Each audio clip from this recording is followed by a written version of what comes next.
trin ma se trani lo her chuak le thi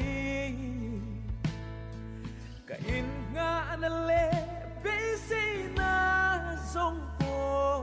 eng ma lo mayan chang zo ta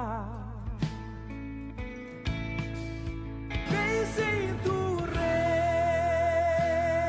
om lo hele ya ya in nga na tra om lo be don na mai Krista lo chu kata om si lo ama chau chu ka in nga na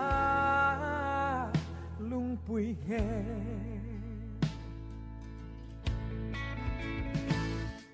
tarin na hi sing mi ya lo ngat trinin be say na in ka lo khat tri ka be say na lei sing mi do na zong be don na mai min khen le tri